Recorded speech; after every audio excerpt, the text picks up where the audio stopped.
We're just a few days away from WrestleMania, and well, let's see what these other participants have in this another edition of WrestleMania Warriors. What's going on, guys? Butts6 here, back to our video, and you guys seen the title, and you guys have already seen the intro, doing our rendition of WrestleMania Warriors Part 2. I've been wanting to do this for about a week now since I did mine, I think about last week or something, but not enough time, and I finally have time to myself, and well, last part I felt did okay. However, I'll be talking about another wrestler that had a match with another wrestler that I will be talking about here in a bit. But without further ado, you guys already know the rules. 3 wrestlers, either retired, deceased, or no longer wrestling anymore. So, yeah, with that being said, let's get into the first participant I have. That is none other than the Heartbreak Kid himself, HBK, Shawn Michaels. Shawn has been widely regarded as Mr. WrestleMania with his Match of the Year candidates and show-stealing moments. While I frankly disagree with that, because there's another person that I think is Mr. WrestleMania worthy, but I'll get to him when I get to him. Shawn's career and WrestleMania is nothing short of legendary, from death-defying moments to iconic moments. We're going to dive into that here in a bit, but let's talk about his first ever match at WrestleMania, and he was with this little known feller by the name of Marty Jannetty, known as the Rockers, and they were also part of the Smoky Mountain and, the territory stuff where they were called the Midnight Rockers. Well, they had their first match here at WrestleMania 5 against the Twin Towers, which was Akeem the African Dream, a.k.a. One Man Gang, and Big Boss Man with Slick. Now, there wasn't really much of a build to this match. It was mainly to put over Boss Man and Akeem, the Twin Towers. Well, for the 8 minutes that these guys were given, holy God, with this match freaking stiff. Like, especially Shawn sold his ass off, and everyone was loving the Rockers at this point. Like the young fans were really loving Shawn because he was like the slick back, kind of jock that all the girls wanted to love. And Jannetty, while not being a schlock in his own right, was more so just kind of, not really background noise, but he really complimented Shawn in his own way. And solid match here. It was mainly of a stiff fest because, again, with Shawn and Marty just selling their asses off for both Akeem and Bossman. Solid match. David versus Goliath, speed versus strength kind of veneer. But in the end, the Twin Towers win, and Shawn's career will only get up from here, in all honesty. And so he was the Rockers were part of WrestleMania 6 when they took on the Orient Express of Sato and Pat Tanaka, along with the late great Mr. Fuji. Out of all of Shawn's Mania matches, there's another one, but this is arguably his weakest output. And that's kind of a damn shame considering that, well, this match was a bit awkward at some points, and it felt like they didn't know where to go in terms of, well, who do we put over? Do we put over the Orient Express, who's an up-and-coming team, or do we put over the Rockers, who've been with the company for a few years at this point? Well, they really didn't have a good decision because it was ultimately a count-out. So, yeah, not really that great, but you can certainly do a whole lot worse. So, yeah, it's only given about 8 minutes, nothing really of substance. Then we get to WrestleMania 11, or not Mania 11, Mania 8, where they took on Haku and the Barbarian with Bobby the Brain Heenan. Now, this was a bit better. Shawn and Jannetty at this point were really starting to, really starting to, be one of the top teams of that era. And while there weren't no flashes in the pan, they were still stuck behind teams like the Hart Foundation and especially the Nasty Boys. This match was, again, a speed versus strength match, but almost, I would say it's better than the Twin Towers because the Barbarian and Haku, while they aren't like immobile, they are still pretty athletic guys for their size. I mean, Haku, you look at him wrong ways, he's going to freaking headbutt you until you can't breathe. And the Barbarian is no mean slouch at all. So yeah, Rockers got over here, cool little 10.5 minute match, solid opener, very, very, very solid opener. But it was eventually the decline of the team as we get into WrestleMania 8, where Shawn would actually be his solo act because he did break up the Rockers in the infamous barbershop moment where he super kicked Jannetty, ripped the magazine, slammed, shattered the glass with Marty Jannetty, and of course the famous line by Beverly Brain Heenan, did you see what an act of cowardice? And he tried leaping from the window. Would you stop? God, I miss Bobby, but this is when also Shawn would be paired with Sensational Sherry. And, well, his first Mania solo opponent is none other than Tito Santana, who was part of WrestleMania 1 and so on and so forth. This was a hell of a match. This is when Santana was El Matador for some weird reason, but this was a damn good match. It was just given almost 20 minutes, and it was a very, very big standout in this match in particular because this really proved that Shawn was more than just a tag partner, and it will get even bigger from here. And yeah, solid, great match. A very underrated match. This is one of Shawn's more hidden gems because this was a hell of a match. Santana proved that he could still hang with the new kids and all that good stuff. And in the end, Shawn went over. Solid match. And then we get to one of the few bright spots of this particular Mania, WrestleMania 9. Now, I was part of a little podcast named The Shadow Cult, and me and those guys, we talked about at length at how terrible this show was, but this is one of the few praises we had for the show in particular. And, well, the opening match was none other than Shawn Michaels versus Tatanka for the IC title. This is one of the few bright spots in Tatanka's strenuous, I would put it that far, WWE career. Because Tatanka at this point, he just came into the company and he was on this big undefeated streak. And Shawn was still feuding with Jannetty. And actually, the original plans is that Shawn and Jannetty were going to have a match here, but Jannetty got fired and allegedly killed someone in a back alleyway, allegedly. And we have this match here, and a prime example of booking themselves into a corner because, well, you don't want Tatanka to lose, but you also don't want Shawn to lose the title. So what do? Have a count or DQ or whatever else. Like, the match was really damn good, and it was kind of weird that Shawn was working as a heel, but he was still doing high-flying moments, and Tatanka was doing everything he can to beat Shawn, and he actually did beat Shawn in non-title matches.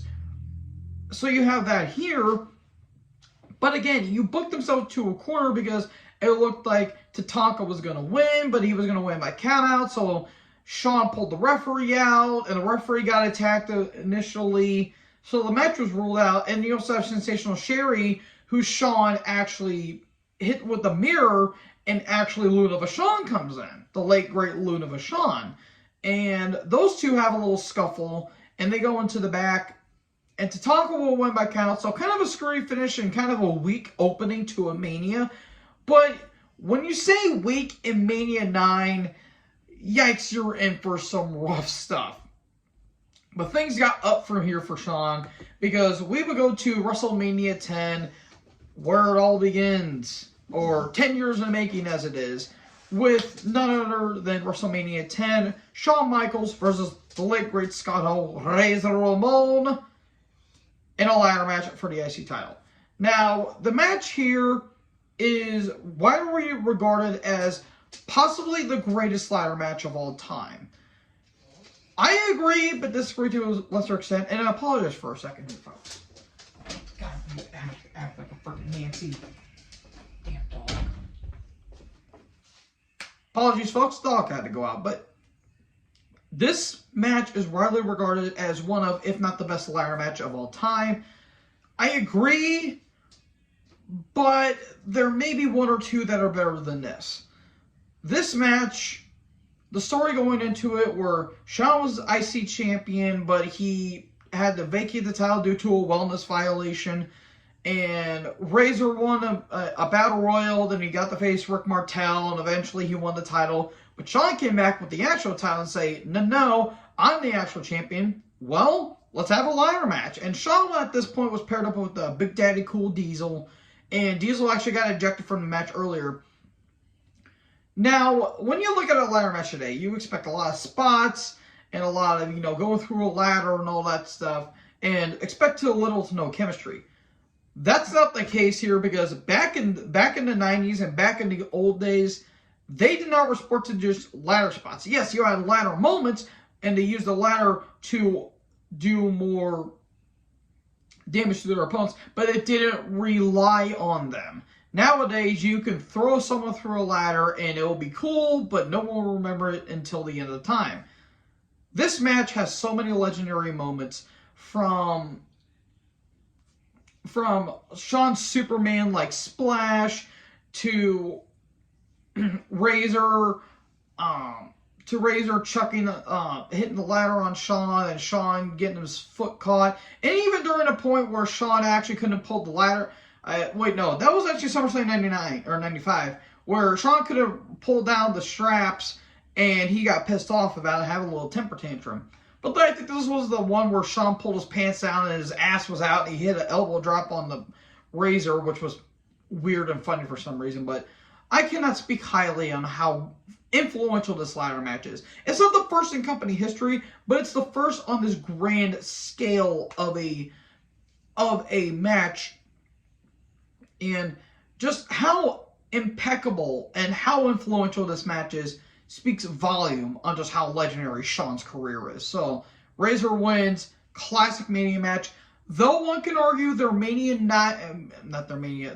SummerSlam 95 match is a smidge bit better, I really don't see an argument there. But then we get to Mania 11 where Shawn took on Diesel.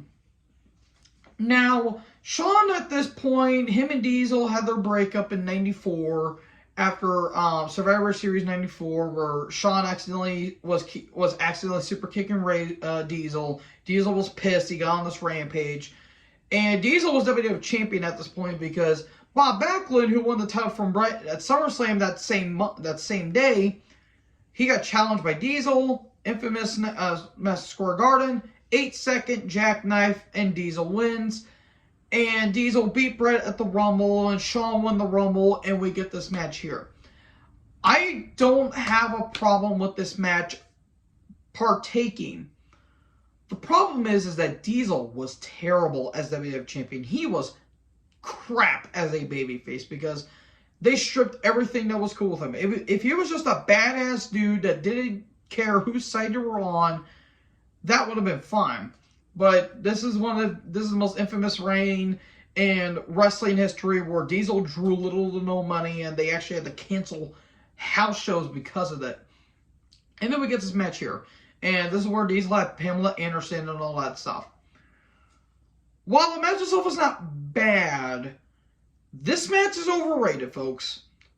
And I know that's going to piss a lot of people off, but it's not a bad match per se, but I don't think it's as great as everyone thinks because, again, Diesel sucked as a babyface, and Shawn can only do so much.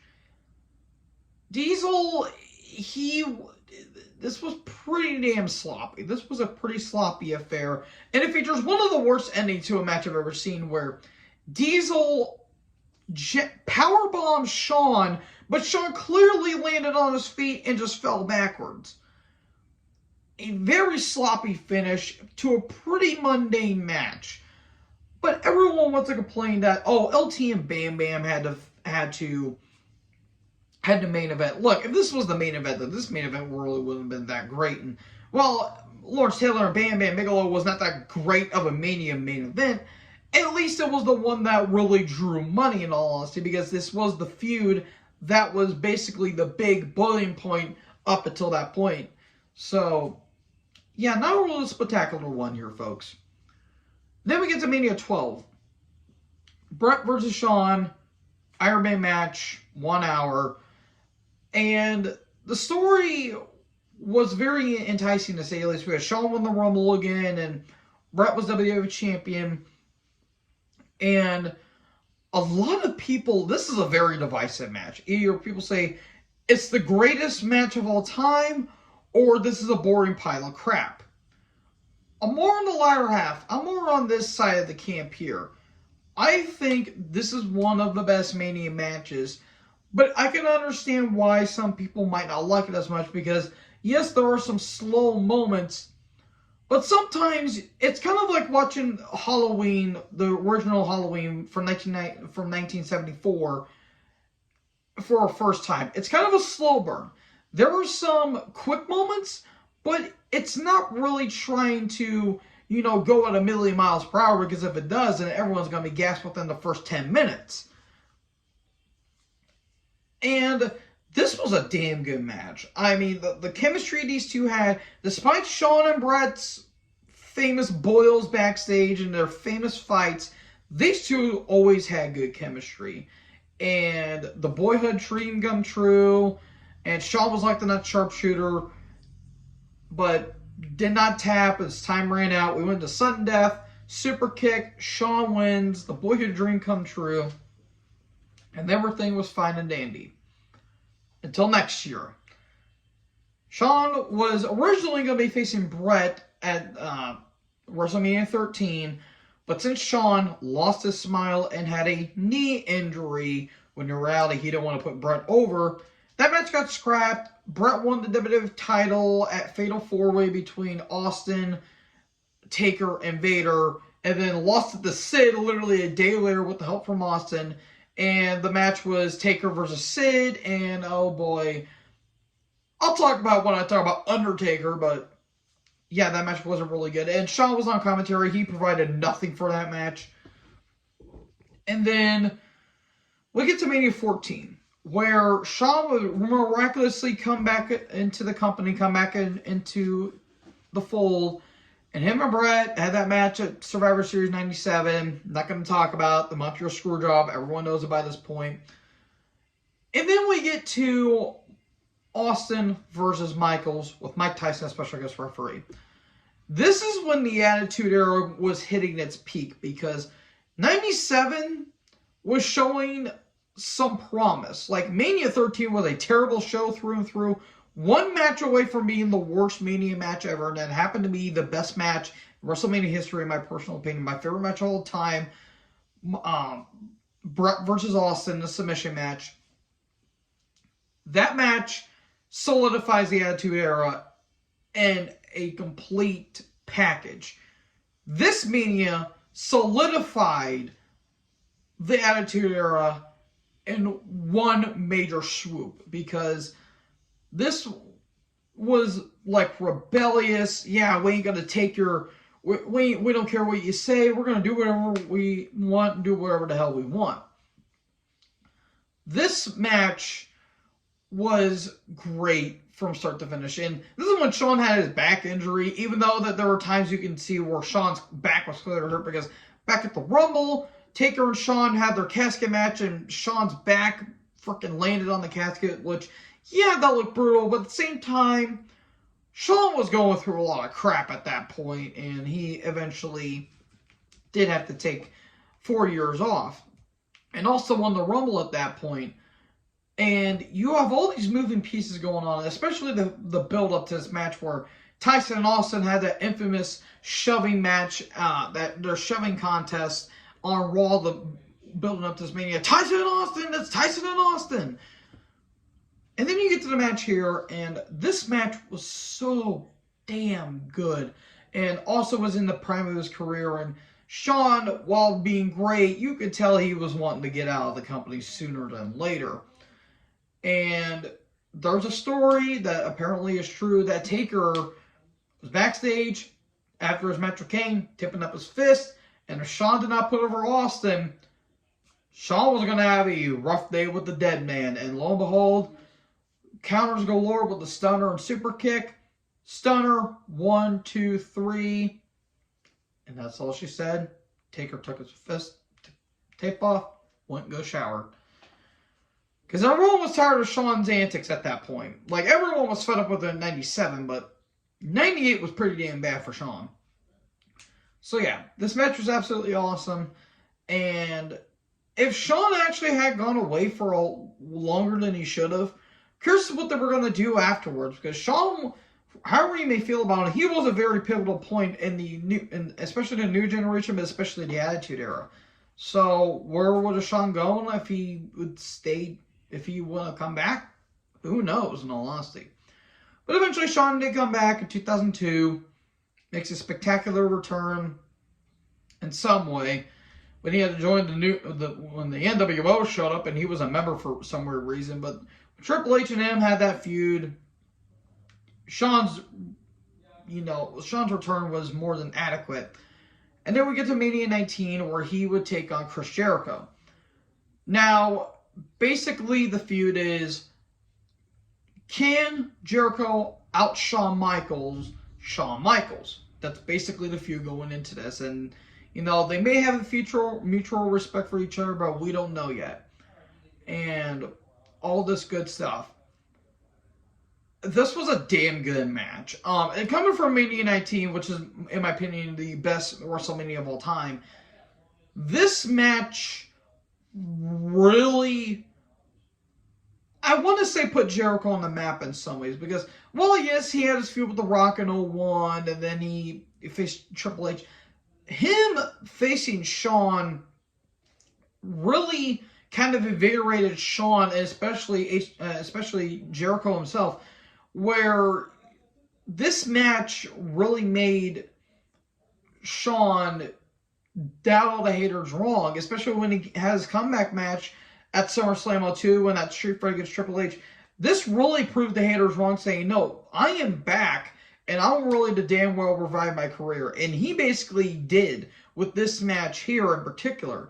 Now, yes, I can argue that maybe Jericho should have went over on Shawn, but the ending of the match was more bittersweet in all honesty. But this was a damn good match. I don't really need to go on about it. Then we get to Mania 20, and a triple threat between Triple H, Shawn Michaels, and local known family man Chris Benoit. If you guys get it, you get it. Now, after Shawn was having this feud with Jericho, he was still wanting to get his revenge on Triple H, particularly Evolution, because he went with Flair, then he was battling Randy Orton at the time, and then Triple H came around. And Triple H was in his Reign of Terror thing, and we all know what the Reign of Terror is. And Shawn had that match with Hunter on that great, phenomenal match on that, Raw, the last Raw of the year, which was December 30th or the 29th, 2003, where it looked like Shawn won, Eric Bischoff counted, but it's a draw. There's no draws. And Shawn was pissed. He wanted a rematch. We had the Last Man Standing match at Royal Rumble 4, which was a phenomenal match, dude. Those two bled buckets in that match. Shawn had the match within his grasp, but he could not get up in time. And Triple H was still champion. Now, on the other side of the coin, you have Benoit when he won the Rumble. Well, Shawn never lost his matches with Triple H, but Benoit won the Royal Rumble even though he was on SmackDown at this point. Well, what do? Have a triple threat. And I know a lot of people aren't comfortable watching a Benoit match considering what happened a couple of years later. You cannot deny this is, if not the best main event in WrestleMania history, because this match was just spectacular at all points of, just all across the board. It proved that Benoit can juck and thrive with Hunter and Shawn, and say what you will about Triple H, but he really put over Benoit in this thing, because Benoit tapped out Triple H, and So many iconic moments where you have Shawn just bleeding buckets and Triple H bleeding, and when they double suplex Benoit through the table, Shawn was looking at Triple H. Great stuff. Really great stuff. Benoit having sharpshooter on Triple H, and frickin' Shawn comes the hell out of nowhere with that super kick. And then, of course, the famous ending, Triple H taps out. Here comes Eddie Guerrero. Benoit and Eddie hug, raising both titles in the air. And there you go. A moment we'll never see ever again. And it's really baffling and really haunting to think that those two are no longer with us. Yeah, well, Shawn's string of great WrestleMania matches are still going to be going ahead. Because, I'm going to be honest, folks, his run in 2000... I argue is better than all of his stuff in the late 80s to early 90s. Because, well, yes, he really didn't have strong contenders. Like, yes, he had the matches with Razor, and he had the matches with Brett. It kind of were just like those two. Like, yes, he had the matches with Tatanka and Santana, but you also had, in this upcoming match, he was facing Kurt Angle at Mania 21. Now, the build-up to this thing was, well, who's better? Is it Angle or is it Shawn? And this has been kind of building up ever since the Rumble, where Shawn eliminated Angle and Angle eliminated Shawn. And Angle's been saying, well, I'm better than Shawn Michaels. You know, I can tap people out quicker and climb in the ladder and get the gold medals and all that stuff. This was a testament to Shawn's dedication to, can he beat Kurt or will Kurt outdo Shawn? And of course, Kurt bringing out, I'm sexy Kurt, sexy Kurt, I make your ankle hurt with Sherry and all that great stuff. And then we get to the match here. One of the best matches in company history ever. Like, this is a top 10 Mania match of all time. I forgot where I put it when I did my top 30 Mania matches, but I had to put it at least top 10. And if not, then that's what I get. Because this match was so damn good. Even their rematch from Vengeance 05 is almost as good, if not better than this. This match was masterful in all the right reasons. You have Kurt just being a freaking beast in this entire match. You have Shawn with that never say die spirit. You have Kurt wanting to freaking destroy Shawn at every sense of the moment. This is like more pent up aggression and more anger towards Shawn. And yes, they had that moment where Shawn landed on Kurt on that table and the table barely budged, but even that was still a hell of a moment. And of course, when, you know, Angle couldn't put Shawn away, he said, why won't you die? Why won't you die? And Shawn with the super kick, place on it, 1, 2, no, not enough, and the kick out. Shawn eventually tapped out, but he would have get his revenge again at Vengeance 05. This was a hell of a match. I cannot stress on how great this match is. Recommended. Then we get to Mania 22. And I'll be honest, folks, as weak as this upcoming match is, this was still damn entertaining. It was Shawn against Vince. And Vince at this point, it was kind of like a typical Vince versus top star at this point, where Vince kind of wanted Shawn to retire in some way, but yeah, it's just kind of like that. And it was like a typical, the big boss was getting his comeuppance. But for how this was basically a squash match, this was still an entertaining match, don't get me wrong, even with the interference from Shane and the Spirit Squad. Remember the Spirit Squad? Pepperidge Farm remembers. Hello, Dolph Ziggler. This match was so damn entertaining because you have Vince, who is this big asshole of a character, and he's got that big, like, that muscle fitness thing, and JR's commentary alone just sold this match, because, again, Vince basically got his ass kicked 90% of the match, even though he got in some offense. Shawn just demolished Vince from start to finish. I mean, when Shawn freaking hit that poster on Vince, and JR's commentary was one of the best things of this entire match, too. I would argue JR's commentary was the best thing about this match. And then that freaking chair shot that Vince took, it sounded like a freaking caliber rifle going off. That was bad. And then Vince is bleeding. Shawn getting a big ass ladder. Vince in a trash can on a table. Elbow drop. Knock your teeth down your throat. Super kick. There you go. Shawn wins. And Vince with the double bird as he's getting stretchered out. Just fun. Again, it's not that great of a match, but it is so damn entertaining for how Vince just got his ass kicked from pillar to post. So yeah, this was a great entertaining match. And then Shawn would find himself in the Mania main event yet again when he would took on John Cena at Mania 32. Or, not 32, 23. Now, there wasn't really a build to this match. It was, oh, we're tag partners. Somehow we're tag champions and we're going to win a match at Mania. That's basically about it. And for as much as Cena gets a lot of hate around this time, this was actually a very solid match. It wasn't a high caliber main event, but I think it was a pretty solid and pretty entertaining match. You know, John could hold up his own, and Shawn was a veteran at this point. But there was some really good stuff here, like Shawn moonsaulting Cena onto the table, that brutal pile driver onto the steps, the ref taking the bump from that super kick, and Shawn basically trying to get to the rope after Cena has the STFU in, but eventually to no avail, and there you go, Cena wins, lol, just kidding, but this was a solid main event. It's not one of my personal favorites, but I would say it's probably like top 15, like it's a middle of the road, like it's a very solid to good main event. But the match they had on Raw in London, top tier. Arguably the best Raw match of all time.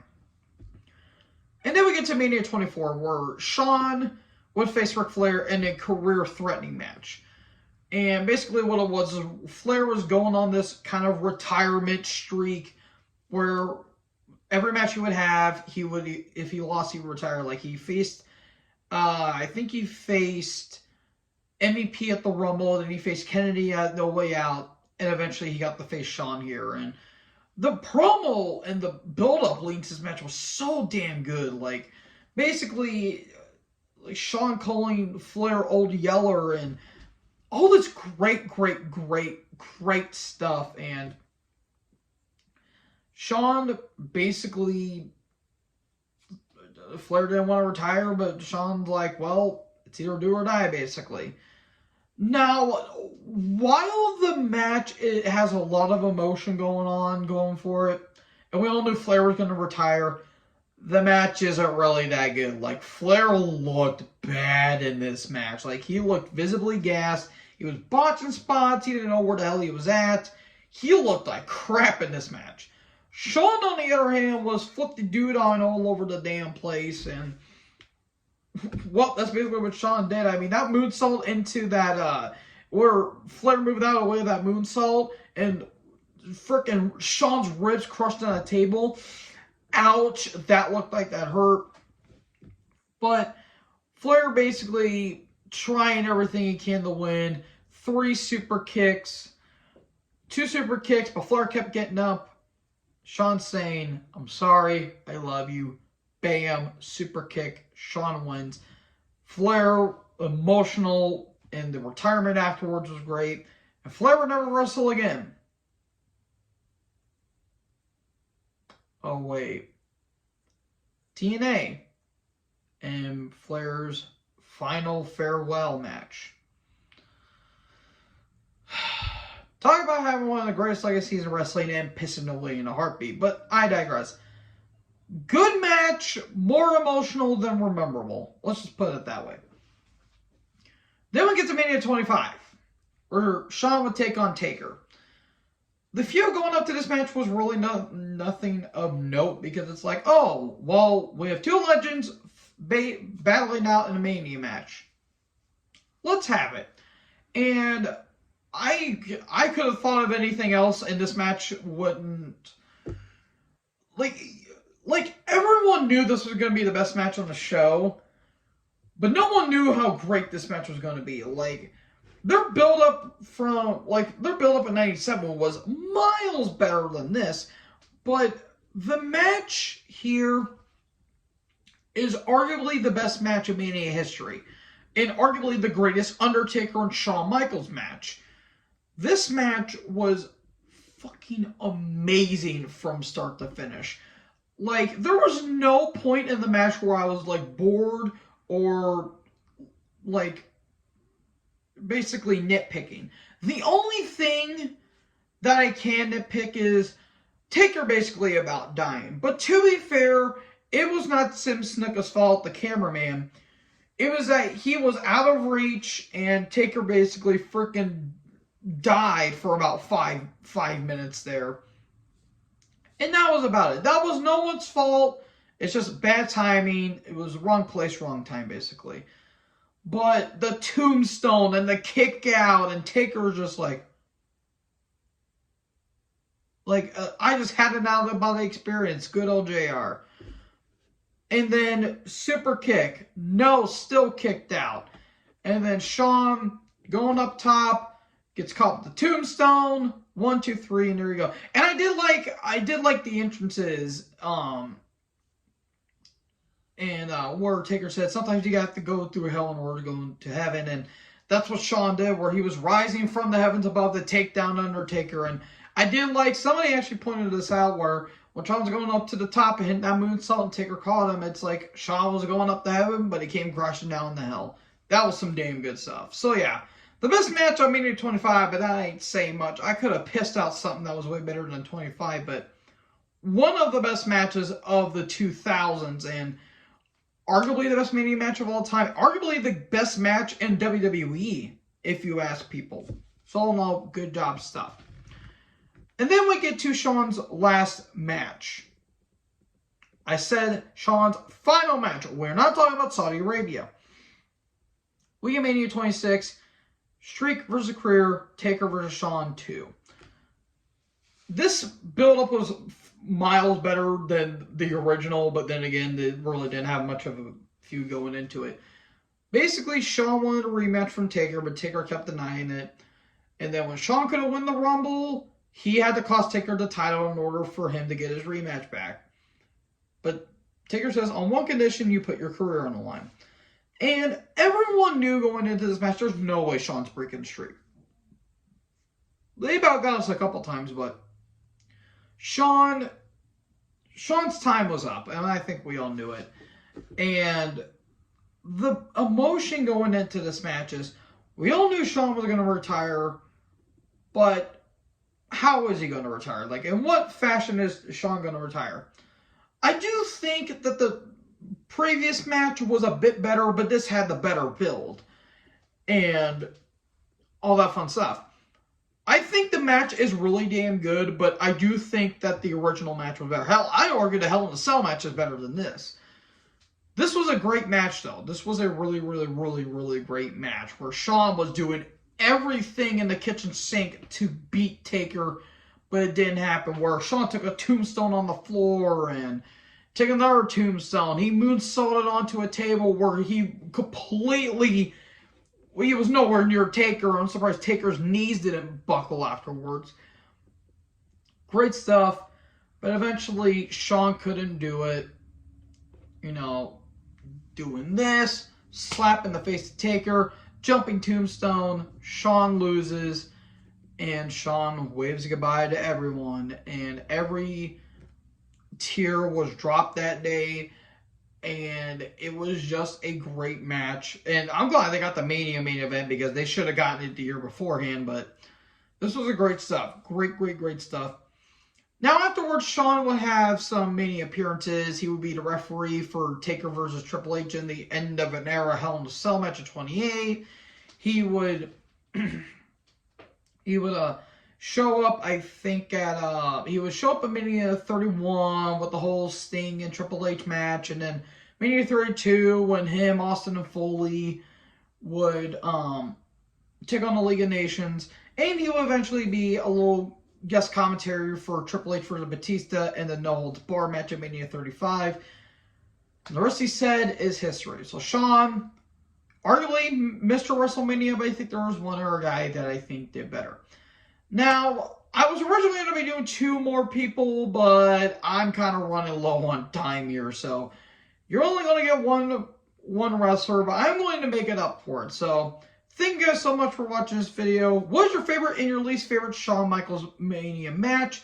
Let me know in the comment section below. Make sure you guys like, comment, subscribe. Wait, no. That's the old outro. New outro. Leave a like, leave a comment, tap that big red subscribe button, and tap the bell so when I upload, you will be notified. Thank you guys so much for watching this video, and most importantly, join the herd. I'll talk to you guys next video. Peace out.